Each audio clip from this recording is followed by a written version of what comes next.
भरमाने का कोशिश कर रहा था, और जब पापा जी 3 गिने तो मतलब वो बंधन टूट चुका, और परमेश्वर ने कहा कि वो बंधन था और वो टूट चुका है और हमको आज़ाद किया। उसके लिए हम पिता परमेश्वर को धन्यवाद देते हैं। और मेरी दीदी लोग कह रही थी हमको कि मतलब कुछ करवाएंगे बोल के, तो हम नहीं करना चाहते थे, तो ज़बरदस्ती कह रही थी। लेकिन हम परमेश्वर बृहस्पतिवार का दूसरा दिन से मतलब घर में 3 बार प्रार्थना करने नहीं पाते थे, लेकिन परमेश्वर का अनुग्रह हुआ कि उस दिन से हम मतलब तीनों टाइम आने पाते हैं परमेश्वर के चरणों तले। और हम इतना रो रो के प्रार्थना करने लगे और परमेश्वर से हम कहने लगे कि परमेश्वर, हम तेरा आवाज़ को जब हम सुन चुके हैं तो हम मनुष्य का को क्यों सुने, तो परमेश्वर उन लोगों के मन हृदय को बदल दे और तो हमें बता कि हमें क्या करना है। एक बार तो हम सुन चुके हैं, लेकिन भी वो कहते हैं लेकिन परमेश्वर हम क्या करें, हम नहीं करना चाहते वो चीज़ जो तो नहीं चाहता, हम सिर्फ तेरे में चलना चाहते हैं। बोल बोल कर हम रोने लगे, प्रार्थना करने लगे। तो परमेश्वर ने कहा कि जब तू सुन चुकी हो तो लोगों का आवाज़ को नहीं, परमेश्वर का आवाज़ को सुन के चलते रहो।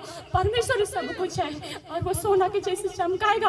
परमेश्वर ने हमको बताया, उसके नाम पिता परमेश्वर को बहुत बहुत धन्यवाद देते हैं। हम नहीं सुनना चाहते, लेकिन परमेश्वर पिता हमें ये बात बार बताता है, इसके लिए हम वो लोगों को बोलते हैं, लेकिन भी वो कहते हैं कि ऐसे कहते हैं कि तुम्ही को बताता है, ऐसे कहती है। लेकिन परमेश्वर पिता का अनुग्रह और दया हो कि हमें बताया, तो हम लोगों का नहीं परमेश्वर का ही सुन के चलेंगे। इसके लिए हम परमेश्वर पिता को धन्यवाद करते हैं और हमारे जीवन को आज बदल दिया है, उसके लिए हम पिता परमेश्वर को धन्यवाद देते हैं। हमारे घर में कितना परेशान था, कितना बीमार था कि हम खाने के लिए भी सोचते थे, लेकिन आज थोड़ा ही कमाते हैं, लेकिन परमेश्वर भरपूर कर दिया है हमारे परिवार को पूरी तरह से बदल दिया है। उसके लिए पिता परमेश्वर को बहुत बहुत धन्यवाद देते हैं। शैतान हम लोगों को एक को मारना चाहता था, एक एक को घर गुंडा करेंगे कहता था, लेकिन शैतान टूट चुका है, हार चुका है और परमेश्वर आजाद कर दिया है, क्योंकि परमेश्वर जिंदा है मेरा। उसके लिए मैं पिता परमेश्वर को कोटि कोटि धन्यवाद देती हूँ। सबको आशीष मिले। हालेलुया। आमीन।